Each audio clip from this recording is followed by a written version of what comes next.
राष्ट्रवादीच्या बैठकीमध्ये नवाब मलिक उपस्थित आहे। मलिकांच्या उपस्थितीवर आता संजय राऊतांनी टीका केली।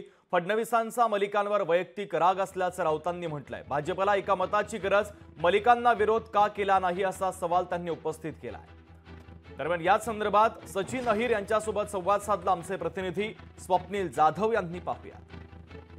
आपल्यासोबत शिवसेना ठाकरे गटाचे आमदार सचिन अहिर जे आहेत, काल तर अंबादास दानवे यांना निलंबित करण्यात आले। 5 दिवस निलंबनाची कारवाई केलेली आहे। सकाळपासून हाऊस सुरू झाले।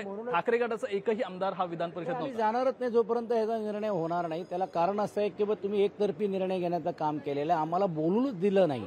आज आमचे पक्ष नेत्यांनी पण देखील दिलगिरी व्यक्त केली आणि हेच प्रश्न विचारला की आम्ही करतो तसं सुधीर मुनगंटीवार करणार आहेत का, अब्दुल सत्तार करणार आहेत का, संजय जे आमदार आहेत ते करणार आहेत का। मग एका बाजूला एक न्याय, दुसऱ्या बाजूला मंत्र्यांना वेगळा न्याय, आणि त्यातून आम्ही बोलायला मागतोय, विरोधी पक्षनेत्यांची भूमिका मांडायला मागतोय, ते देखील मांडली दिली जात नाही। तर म्हणून आता हाऊसमध्ये आमचे अनिल परब जी गटनेते येत आहेत आणि आम्ही ती रणनीती ठरवून हाऊसमध्ये या बाबतीतला प्रश्न विचारणार आहोत। नवाब मलिक काल राष्ट्रवादी काँग्रेसच्या बैठकीला उपस्थित होते। देशद्रोही असा उल्लेख केला होता आणि महायुतीमध्ये घेऊ नका असं देवेंद्रजींनी आता याच्याबद्दल उत्तर द्यायला पाहिजे, कारण त्यांनीच पत्र दिलं होतं आणि त्यांना आता हे मान्य आहे की नाही मान्य हे मला असं वाटतं आम्हाला विचारण्यापेक्षा त्यांना विचारणं गरजेचं आहे। कॅमेरा पर्सन राजेश मनियासह स्वप्नील जाधव, लोकशाही मराठी, मुंबई।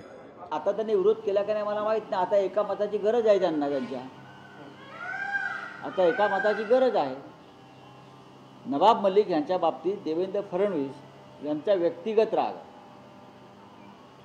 नवाब मलिक यांच्यावरती व्यक्तिगत राग का आहे आणि त्याच्यामुळे त्यांना खोट्या गुन्ह्यामध्ये कसं अडकवण्यात आलं हे सगळं रेकॉर्डवरती आहे।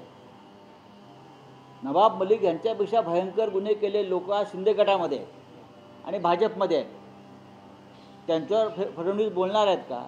या बाबतीत देवेंद्र फडणवीस साहेबांनी आपलं पत्र जाहीर केलेलं आहे। त्या पत्राच्या कॉप्या विविध वृत्तपत्रांमधून आणि तुमच्या माध्यमातून आलेल्या आहेत। जी भूमिका देवेंद्र फडणवीसांची आहे तीच भूमिका महायुतीच्या इतर सदस्यांची आहे।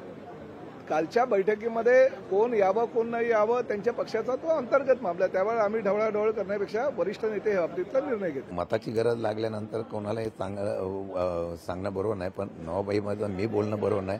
महायुती त्याच्यावर चर्चा करेन, भाजपचे नेते त्याच्यावर बोलतील, परंतु एक आहे की आता मत पाहिजे म्हटल्यानंतर सगळं चालतं असं मला दिसून येत आहे। नाही, परंतु नवाब मलिक यांना भारतीय जनता पक्ष सोबत घेण्यात चालत नव्हता, मात्र आताच तेच अजित पवार त्यांना सोबत घेऊन आता बैठकीला बसतात। भाजपने त्याची भूमिका स्पष्ट करावी की आम्हाला त्यांच्या मताची गरज नाही म्हणून। हे त्यांना विचारा, त्यांनी सांगावं, मी कसं सांगणार?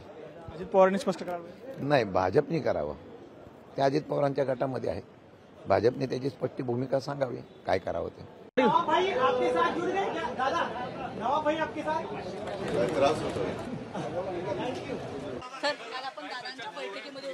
कोर्ट के आदेश से मुझे बोलने पे मनाई है।